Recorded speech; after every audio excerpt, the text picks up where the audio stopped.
Hello అండి, అందరికీ నమస్కారం. Welcome to my channel. నేను మీ సుష్మా. నచ్చితే సబ్స్క్రైబ్ చేసుకోండి. ముందుగా టిప్ నెంబర్ 1, ఇంట్లో మనం స్టీల్ స్క్రబ్బర్ అయితే యూస్ చేస్తూ ఉంటాం కదండి. ఇది మనం ఎంత వాష్ చేసినా కూడా అందులో బ్యాక్టీరియా అనేది ఉంటుందండి. ఎంతో కొంత అంట్లో అనేది అందులో ఇరుక్కుపోవడం వల్ల బ్యాక్టీరియా అనేది ఫామ్ అవుతుందన్నమాట. ఇలా మనం స్టవ్ని సిమ్లో పెట్టుకొని ఒక 5 మినిట్స్ వరకు ఇలా హీట్ చేసామనుకోండి, అందులో ఉన్న బ్యాక్టీరియా ఫంగస్ అనేది పోతుందన్నమాట. అంతేకాకుండా దాంట్లో ఉన్న వేస్టేజ్ అంతా బర్న్ అయిపోతుందండి. చూడండి, నేను ఇక్కడ స్టవ్ ఆఫ్ చేసేసి దీన్ని ఇలాగా మనం కింద దులిపామనుకోండి, ఆ డస్ట్ పార్టికల్స్ అంతా చూడండి ఎలా పడిపోతున్నాయో. ఇలా మనం ఈజీగా క్లీన్ చేసుకోవచ్చు అనమాట. ఈ టిప్ మీ అందరికీ యూజ్ అవుతుందని అనుకుంటున్నానండి. నెక్స్ట్ టిప్ నెంబర్ 2, చూడండి, మనం ఇంట్లో అందరము గ్యాస్ సిలిండర్ అయితే యూస్ చేస్తూ ఉంటాం కదండి. అయితే మనం ప్రతిరోజు వంట చేసేటప్పుడు ఎప్పుడు గ్యాస్ అయిపోతుందో, ఎంతవరకు అయిపోయిందో అనే టెన్షన్ అయితే పడుతూ ఉంటాం కదా. అయితే ఒక చిన్న చిట్కాతోటి మనం గ్యాస్ ఎంతవరకు ఖర్చు అయింది అనేది ఈజీగా తెలుసుకోవచ్చండి. చూడండి, ఇలాగా ఒక బౌల్లో వాటర్ అయితే తీసుకున్నానండి. దాంట్లో ఒక కాటన్ క్లాత్ని ఇలా డిప్ చేయాలన్నమాట.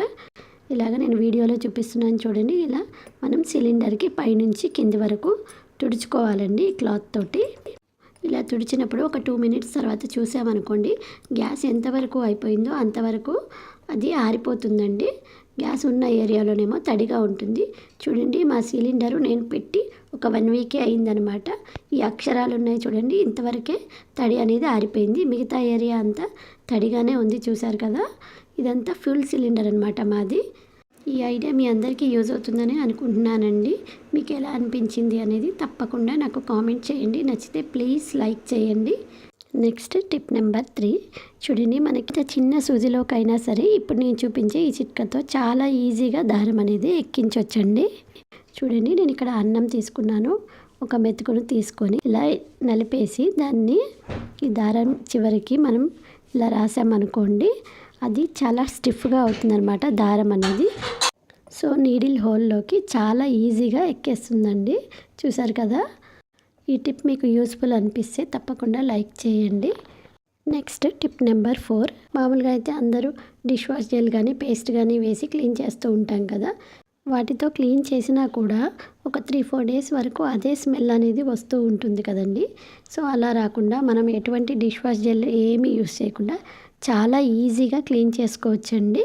చూడండి, నేను ఇక బాటిల్లోకి కొద్దిగా బియ్యం అనేది వేస్తున్నానండి.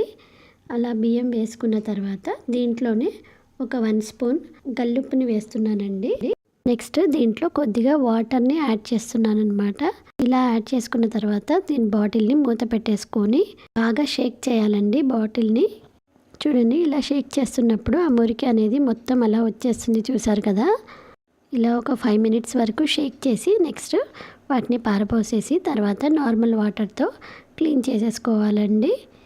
ఈ టిప్ కూడా మీ అందరికీ ఉపయోగపడుతుందని అనుకుంటున్నానండి. అలాగే మా ఛానల్ని సబ్స్క్రైబ్ చేసుకొని పక్కనున్న బెల్ ఐకాన్ని ట్యాప్ చేయండి. దీంతో మా వీడియోస్ అనేవి మీకు నోటిఫికేషన్ రూపంలో వస్తాయండి.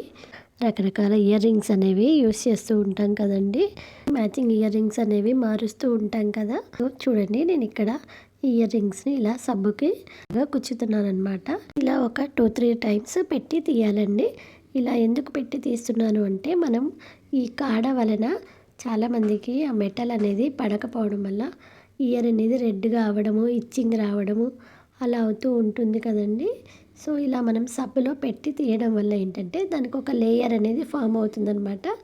దానివల్ల మనం పెట్టుకున్నా కూడా ఇచ్చింగ్ అనేది రాదు. అంతేకాకుండా ఈజీగా కూడా ఎక్కుతుందన్నమాట.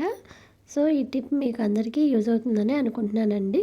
మీకు నచ్చితే ప్లీజ్ లైక్ చేయండి. వెల్లిపాయలు తీసుకున్నాను. ఈ వెల్లిపాయలకి పొట్టు అనేది తీసేసాను అనమాట. తర్వాత ఇలా పెద్ద పిన్నీస్ తీసుకొని దీనికి కుచ్చుతున్నానండి. ఇలా ప్రతి పాయని కుచ్చుకోవాలన్నమాట. నెక్స్ట్ ఈ వెల్లిపాయలన్నింటినీ నేను ఈ పిన్నీస్కి ఎక్కిస్తున్నానండి. చూడండి, ఇలాగా అన్నింటినీ పిన్నీస్కి పెట్టేసుకున్నాను.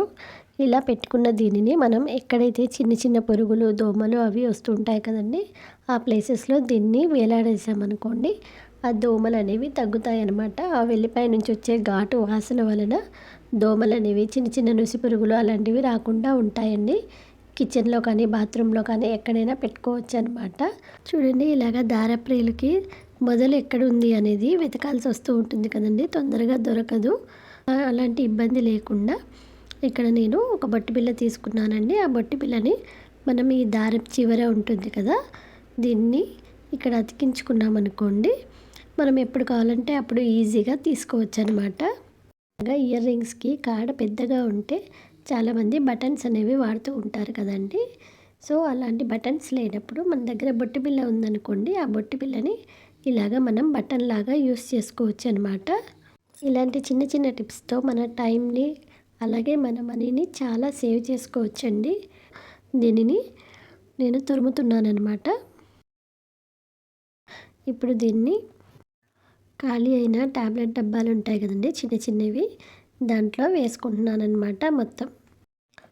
మొత్తం ఫిల్ చేసేసుకొని మనం హ్యాండ్ బ్యాగ్లో పెట్టుకున్నాం అనుకోండి, ఎటైనా బయట ఊళ్ళకి వెళ్ళినప్పుడు మనకి హ్యాండ్ వాష్కి చాలా బాగా యూజ్ అవుతుందండి. సబ్బు మొత్తం తీసుకెళ్ళి హ్యాండ్ వాష్ చేసుకున్న తర్వాత మళ్ళీ అత్తడిది పెట్టుకోవడం చాలా ఇబ్బందిగా ఉంటుంది కదండి. ఈ ఐడియా కూడా మీకు ఉపయోగపడుతుందని అనుకుంటున్నానండి. వీడియో కనుక నచ్చితే ప్లీజ్ లైక్ చేయండి చూడండి, ఈ ఆయిల్ డబ్బాలు క్లీన్ చేయాలంటే చాలా ఇబ్బందిగా ఉంటుంది కదండి. చాలా సబ్బు అనేది కూడా చాలా ఎక్కువ పడుతుందన్నమాట. సో అలా కాకుండా ఉండాలి అంటే ఇక్కడ ఒక చిన్న చిట్కా చెప్తానండి. మనకి ఇంట్లో ఏదైనా పిండి, ఇక్కడ నేను బియ్య పిండి తీసుకున్నానండి, మనం ముగ్గు అయినా కూడా యూస్ చేయొచ్చు అనమాట. ఈ పిండిని మనం ఆ క్యాన్లో వేసేసామనుకోండి, ఆ ఆయిల్ మొత్తాన్ని ఆ పిండి పీల్ చేసుకుంటుందండి. కొంచెంసేపు వేసేసి అలా వదిలేసామనుకోండి, మొత్తం పీల్ చేస్తుందన్నమాట. తర్వాత మనం ఆ పిండిని తీసేసి చాలా ఈజీగా అయిపోతుందన్నమాట. సో నచ్చింది కదండి.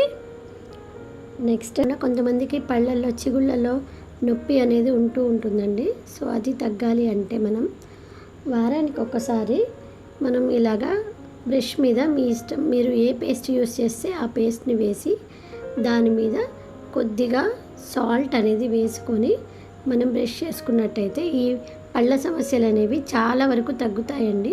అలాగే మన పళ్ళు కూడా తెల్లగా వస్తుందన్నమాట, చాలా బాగా వస్తుందండి.